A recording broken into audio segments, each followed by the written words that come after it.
नमस्कार, knocking-news.com में आपका स्वागत है। मैं हूं गिरिजेश वशिष्ठ। आज जब हम सब लोग कहीं इंडिया बनाम भारत या आपका जो है वो सनातन, कभी कहीं कभी संसद में झंडा फहराया, ये गया नहीं गया, इन सारी चीज़ों में उलझे हुए हैं। इस बीच में इस देश के साथ जो बड़ा कांड हो गया है उसकी आप कल्पना भी नहीं कर सकते। मेरी, आपकी, हम सब की जिंदगियों से जुड़े कुछ बड़े बड़े खेल हो चुके हैं जिनके बारे में हमें जानकारी तक नहीं है। मीडिया भी इस पर ज़्यादा नहीं बोल रहा है और हालत यह है कि हम धीरे धीरे धीरे करके एक ऐसे चक्र में फंस गए हैं जिससे एक तो निकलना मुश्किल है, दूसरा हमको खुद को भी ये नहीं पता कि हम कितने ज़्यादा फंस चुके हैं, कितना ज़्यादा हमको अब तक फंसा लिया गया है, हमारी ज़िंदगी कितनी आज़ाद बची है, कितनी नहीं बची है। कहीं मत जाइए, चैनल को सब्सक्राइब कर लीजिए। एक बेहद गंभीर विषय पे बात करने वाला हूं और वो हम सब की ज़िंदगी से सीधे जुड़ा हुआ है। आज राजनीति को एक तरफ रख के राजनीति से बड़ा और राजनीति का परिणाम हमारे सामने होने वाला है। कहीं मत जाइएगा, मैं भी आया।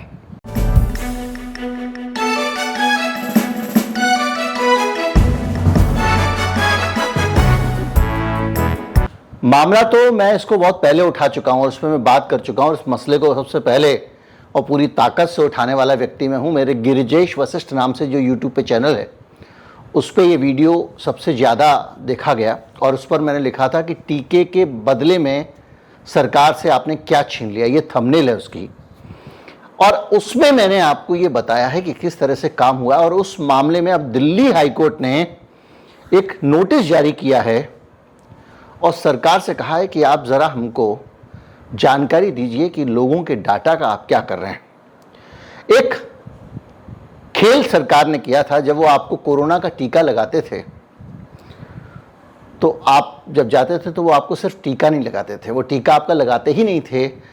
टीका लगाने से पहले वो आपसे एक हेल्थ आईडी जनरेट करवाते थे जिसमें वो आपकी आधार की इंफॉर्मेशन डालते थे। आप सब ने टीका, जिन्होंने भी लगवाया, उन्होंने आधार की जानकारी दी होगी, फिर उनको एक हेल्थ आईडी मिली होगी और उसी आईडी पर जाकर आपको वो प्रमाण पत्र मिला होगा जिसमें लिखा है कि आप टीका लगवा चुके हैं।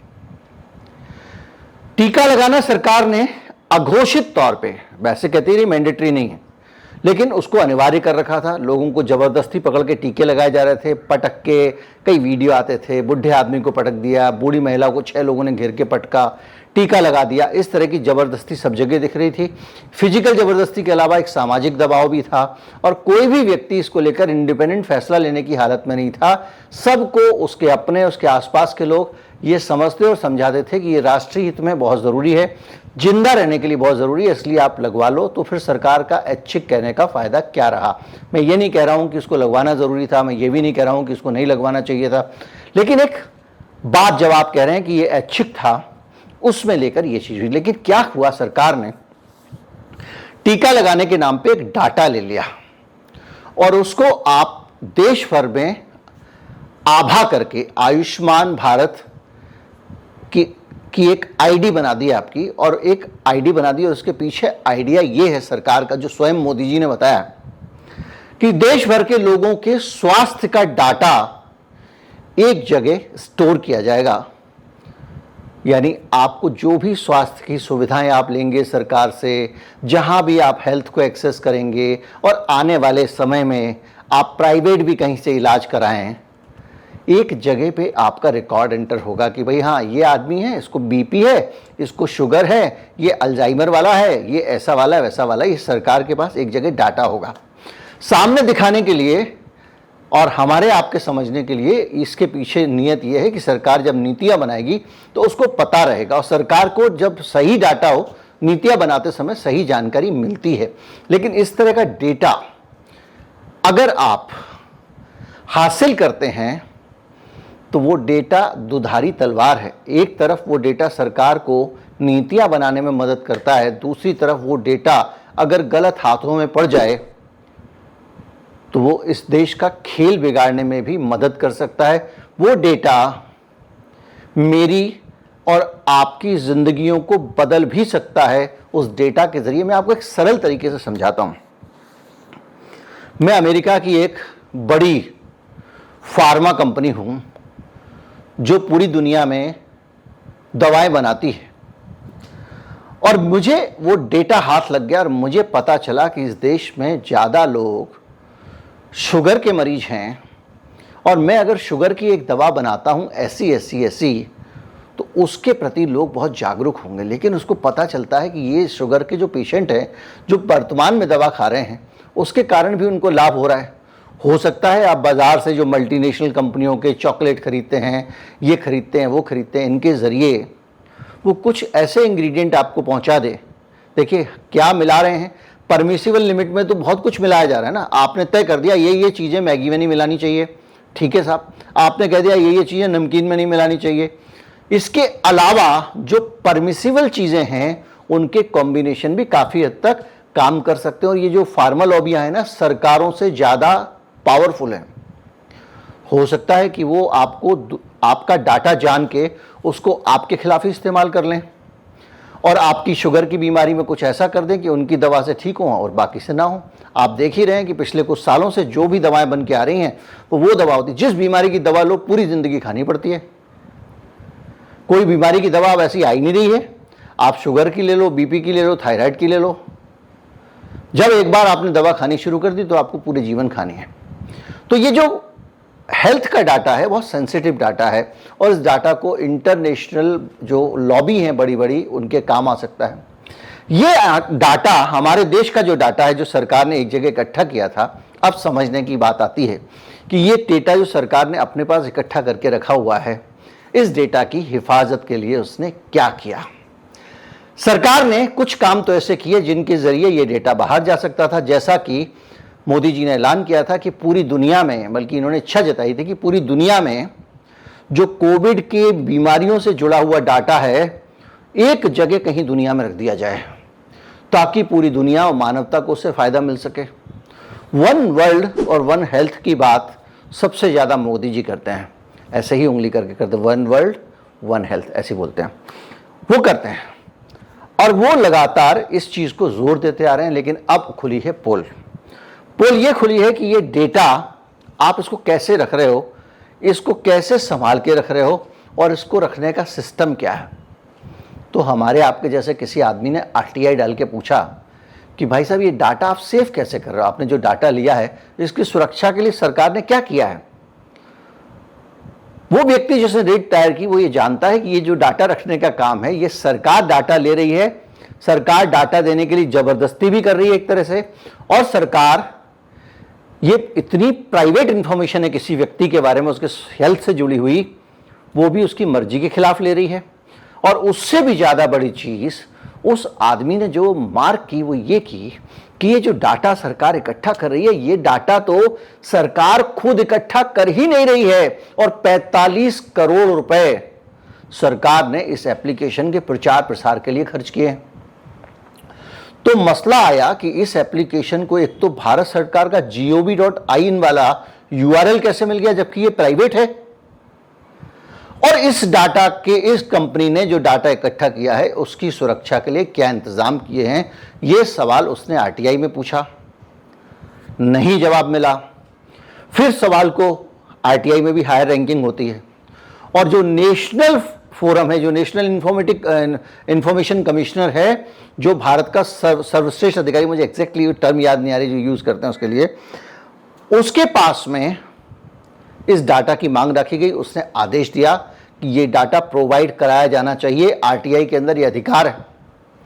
कुछ समय बाद उन्होंने ये आदेश जारी कर दिया कि नहीं ये जारी नहीं किया जा सकता, और उन्होंने एडमिट कर लिया कि हाँ भाई ये डाटा कुछ ऐसा है कि नहीं बता सकते।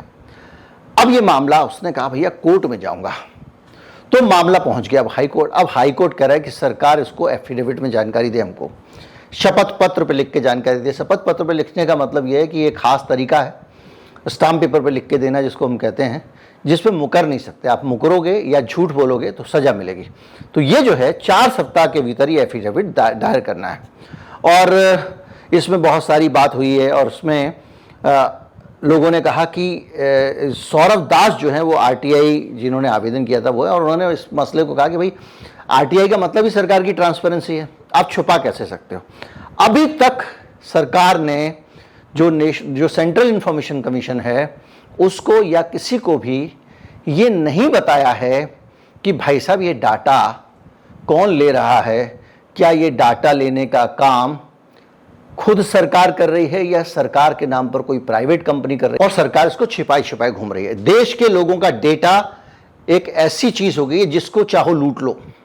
अभी हाल में हर घर तिरंगा अभियान चला, सरकार ने प्रमोट किया उसको कि उस वेबसाइट पे जाइए और वेबसाइट पे जाके अपना डाटा डालिए। और इतना ही नहीं, वहां पे जियो टैगिंग का भी इंतजाम था कि आप अपनी छत पर झंडा लगा सकते हैं, वर्चुअल तिरंगा, यानी आप अपने घर का पता उस वेबसाइट में डाल दीजिए। इस तरह से सारी की सारी इंफॉर्मेशन देश भर के लोगों की बेहद कमजोर सुरक्षा के बीच में रखी जा रही है।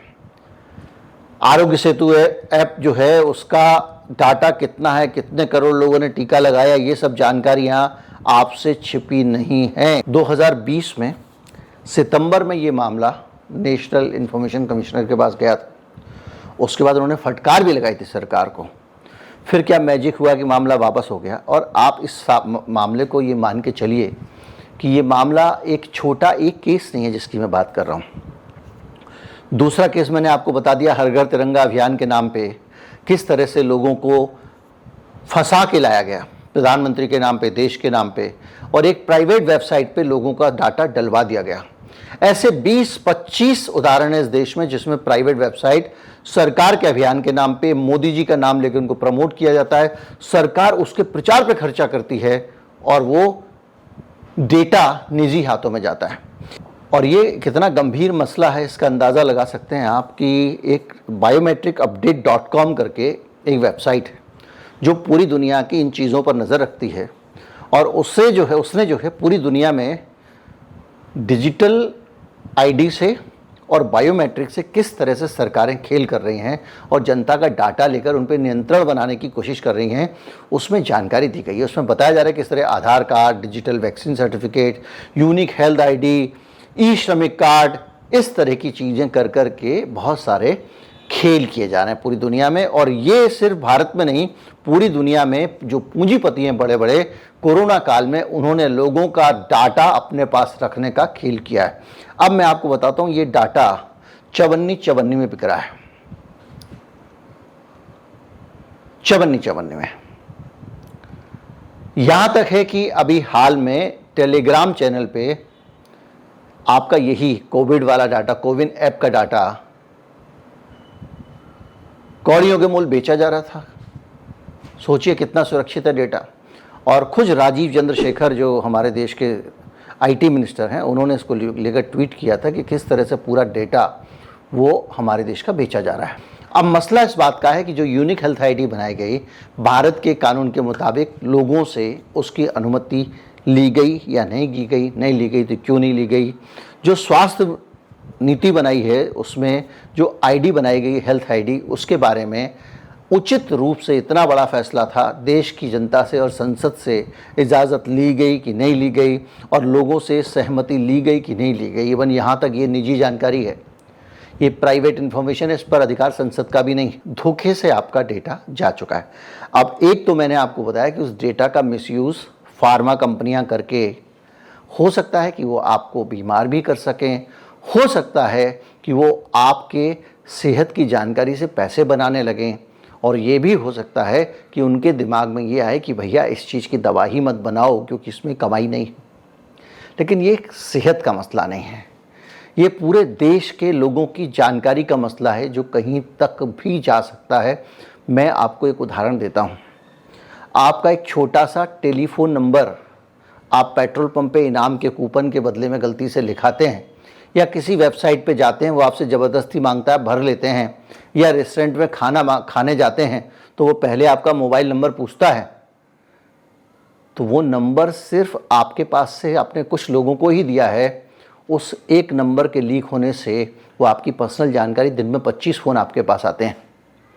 उसी नंबर का फ़ायदा उठा के कई बार हैकर हैक करने की कोशिश करते हैं। उसी नंबर का फ़ायदा उठा के ये जामतारा गैंग जैसे लोग आपके अकाउंट खाली करने की कोशिश करते हैं।